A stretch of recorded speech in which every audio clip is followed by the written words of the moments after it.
Hello everyone and welcome back to the French language series. Today we are going to do another basic topic which is very important when we study in our further classes as well. Though this is basic, लेकिन ये काम हमें throughout आएगा. Let's start with today's topic, that's articles. Articles in French are known as les articles, which means articles. ठीक है? Okay. Articles हम पढ़ेंगे 4 types के. We are going to study 4 types of articles. Les articles définis, les articles indéfinis, les articles partitifs and les articles contractés, which means definite articles. क्या मतलब है इसका?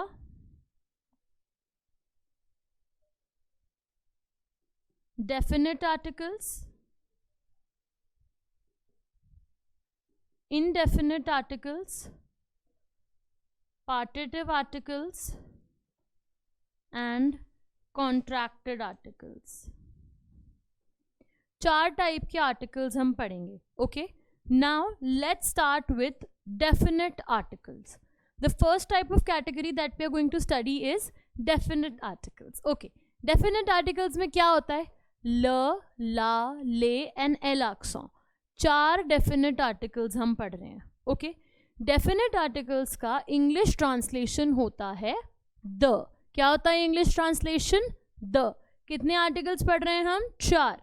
Definite, indefinite, पार्टिटिव और कॉन्ट्रैक्टेड. उसमें से सबसे पहले कौन सा पढ़ रहे हैं? Definite article. डेफिनेट आर्टिकल भी 4 होते हैं, ल, ला, ले एंड एल अपोस्ट्रोफ, जिसको एल accent बोलते हैं. ठीक है. Now these are used to describe something specific. क्यों? क्योंकि डेफिनेट आर्टिकल है तो किसी स्पेसिफिक चीज को ही डिस्क्राइब करेगा. इसकी जगह हम डेफिनेट चीज भी बोल सकते हैं, but specific sounds more grammatically correct. Okay, now these are used to describe something specific. हम किसी पर्टिकुलर चीज की बात करेंगे तब हम डेफिनेट आर्टिकल यूज करेंगे, जिसका इंग्लिश ट्रांसलेशन क्या है? The. Okay, the first one is ल. ल is used before masculine singular nouns. La is used before feminine singular nouns. L apostrophe is used before singular nouns जो vowel से start होते हैं, and les is used before plural nouns, be it masculine या feminine. हम les use करते हैं. दोबारा, ल masculine singular, la feminine singular, ले plural के साथ, चाहे masculine हो या feminine हो, और L apostrophe किसके लिए यूज करेंगे? सिंगुलर नाउन्स जो वॉवल से स्टार्ट होंगे. ठीक है. अब वॉवल्स कौन से होते हैं? फ्रेंच में A, E, I, O, U and H are vowels. Again if this is not visible, यहाँ लिख लो A, E, I, O, U and H are French vowels. ठीक है. H is also a vowel in French. Okay, ठीक है. अब आप लोगों के दिमाग में भी एक क्वेश्चन तो ज़रूर आया होगा कि पता कैसे लगाऊं भाई मैस्कुलिन है या फेमिनिन है? ये तो मैम ने सिखाया ही नहीं. मैम आपको ये भी सिखाएंगी, हाउ टू आइडेंटिफाई कि वो मैस्कुलिन है या फेमिनिन है, सिंगुलर है या प्लूरल है, ये भी सीखेंगे. Okay, let's learn how. If the noun ends in E, अगर नाउन ई से एंड करता है तो फेमिनिन सिंगुलर होता है. फॉर एग्जाम्पल, फेम मीनिंग लेडी. ई से एंड कर रहा है, फेमिनिन सिंगुलर होगा. ठीक है. अगर ई एस से एंड करता है तो फेमिनिन प्लूरल होता है. अगर मैं बोलूँ गम, GOMMES, ई एस से एंड कर रहा है, इसका मतलब होता है इरेजर्स. ठीक है. तो ये फेमिनिन प्लूरल होगा क्योंकि ये ई एस से एंड कर रहा है. ओके, अब आते हैं जो नाउन एस से एंड करता है, केवल एस से, वो होता है मैस्कुलिन प्लूरल. अगर मैं बोलूँ गार्सों, गार्सों का मतलब होता है बॉयज. ये केवल एस से कर रहा है ना, मतलब ई एस तो नहीं है, एन एस है, लेकिन अगर ई एस होगा तो हम उसे फेमिनिन प्लूरल में डालेंगे. बट यहाँ पे केवल एस है तो हम इसे मैस्कुलिन प्लूरल में डालेंगे. Is it clear? अब अगर कोई नाउन एनी अदर लेटर से एंड करता है, ई से नहीं करना चाहिए, ई एस से नहीं करना चाहिए और केवल एस से नहीं करना चाहिए, any other letter, T, M, N, O, L, any other letter, तो वो होगा मैस्कुलिन सिंगुलर. मैंने बोला मेजों. ओके, मेजों is an exception, we can not take this. Let's say गार्सों मीनिंग बॉय, तो ये n से एंड कर रहा है ना, तो ये मैस्कुलिन सिंगुलर होगा. Is it clear? Let's revise again very quickly.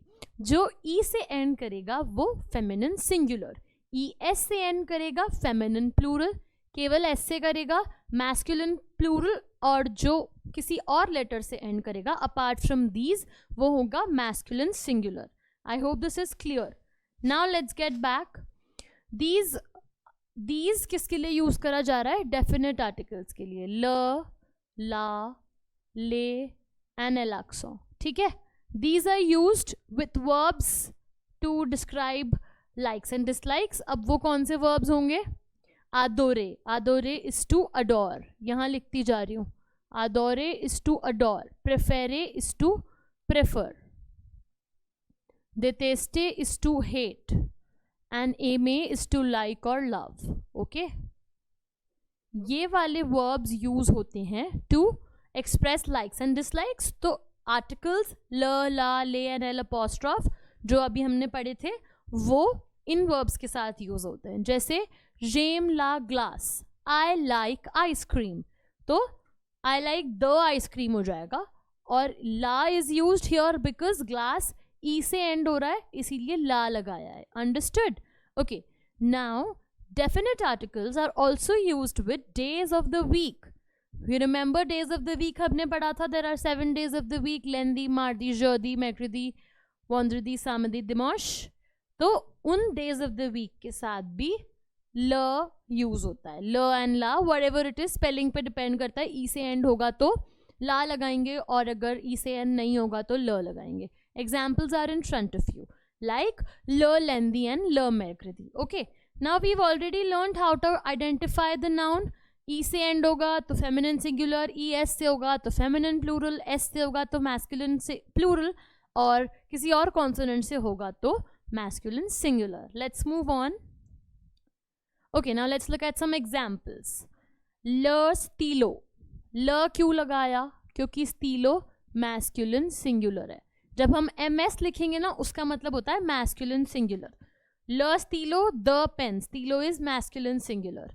ला गॉम, गॉम इज फेमिनिन सिंगुलर, इसीलिए ला आया. ओके. ल इज सिंगुलर नाउन. पहली बात, is a singular noun and it starts with a vowel.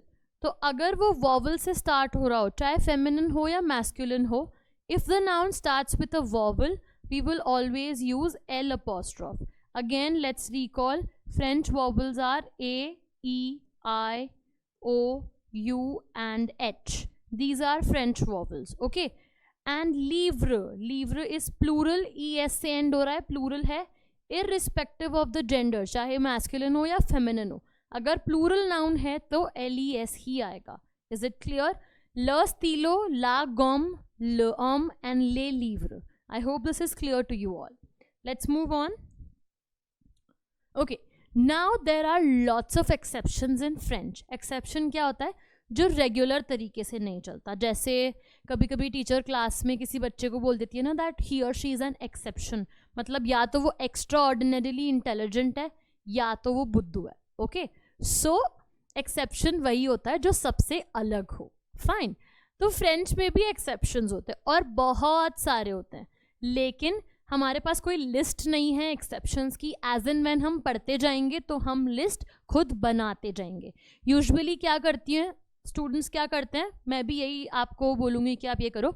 जो आपकी फ्रेंच नोटबुक है उसका लास्ट पेज खोलो, ऊपर बड़ा बड़ा लिख दो लिस्ट ऑफ एक्सेप्शंस, और जब भी हम पढ़ते जाएंगे as and when we come across exceptions हम वहाँ लिखते जाएंगे. Okay. The first one I have listed out 2 for you. We will come across many more. Okay. लीव्र. लीव्र ends in E. E से end होता है, so it should be treated as feminine singular. FS का मतलब है feminine singular.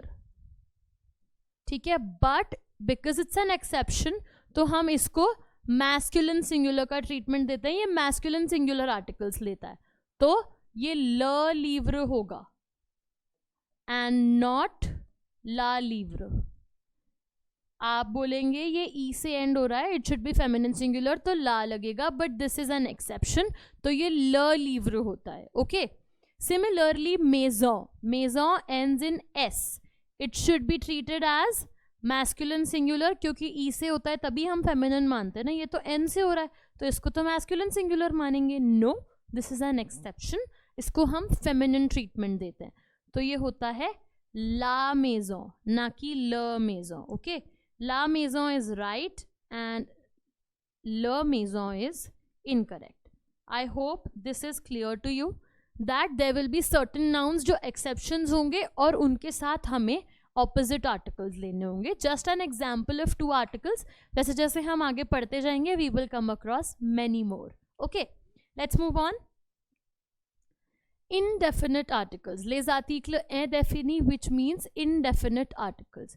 3 indefinite articles होते हैं, un and they. Okay, now these are used to describe something general. जो कुछ जनरल बात करेंगे हम तो वो indefinite articles के साथ करेंगे. Definite article as the name suggests the होता है उसका translation और वो किसी specific चीज़ को ही describe करता है. ठीक है. un pronounced as is used for masculine singular nouns. Un is used for feminine singular nouns and they is used for plural nouns irrespective of the gender. तो अगर हम यहाँ एक एग्जाम्पल लें तो वो हम ले सकते हैं फ्लर. फ्लर मीन्स फ्लावर. ओके, यून के लिए हम एग्जाम्पल ले सकते हैं अगेन. लेट्स टेक फियर which means girl and for plurals let's take an example of शोकोला, chocolates. Okay, is it clear? Is used for masculine singular, un is used for feminine singular and they is used for plurals irrespective of the gender. Fine. Now in some cases articles are used in English but we do not use them in French. Like for example जब हम profession की बात करते हैं English में हम बोलते हैं ना I am a teacher या I am an engineer, I am a doctor. So we are using an article a. But French में हम वहाँ article use नहीं करेंगे. हम बोलेंगे je suis étudiante या je suis professeur. हम je suis une étudiante नहीं बोलेंगे. Okay, so just like here you have an example je suis étudiante. Okay, also in nationality हम बोलते हैं ना I am an Indian, he is an American. Fine, तो हम वहाँ पे भी English में articles use करते हैं but in French we don't use articles for profession and nationality.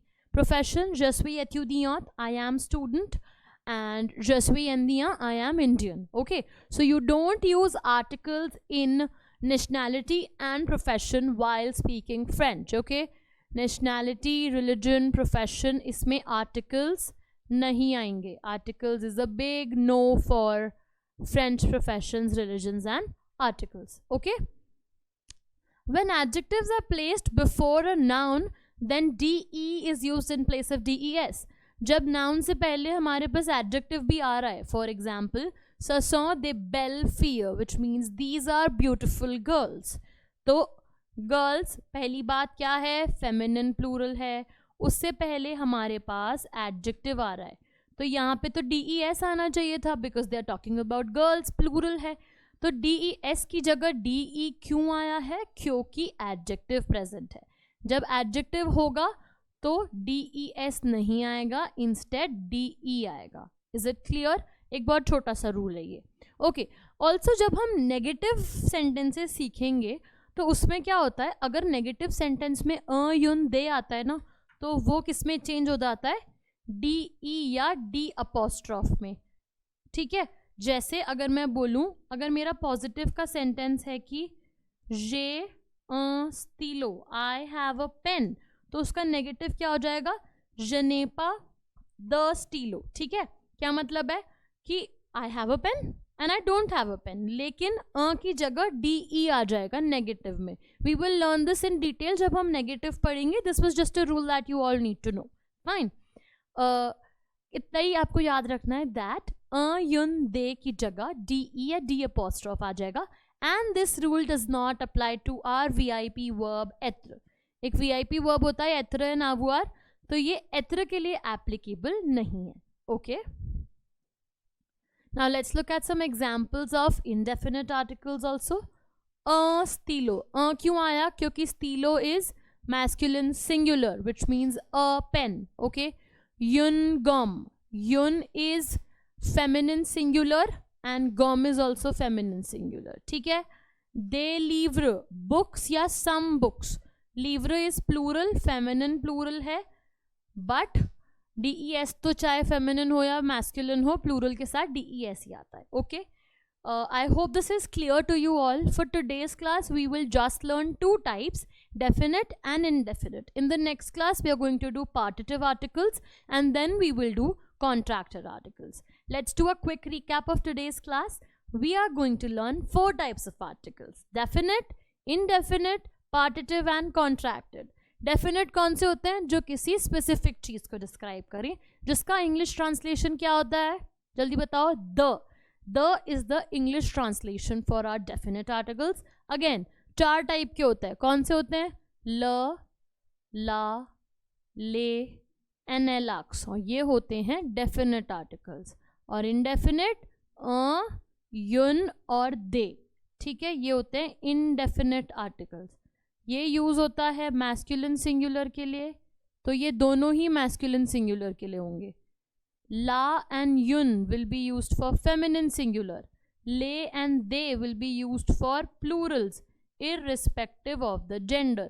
And L is used for vowel beginning nouns जो singular होते हैं. I hope this is clear to you all. Let's meet in the next class again for partitive articles and contracted articles. Until then, please revise this and we'll see you next time. If you have any doubts from today's class, please feel free to put them in the comment section below and we will be here to answer them. And I hope you all are enjoying this basic French series. This is a very informative guide for you all. और इसके end तक आप basic से intermediate तक की जो French है वो आप सीख चुके होंगे. Please keep watching and thanks for being here for this. Thank you.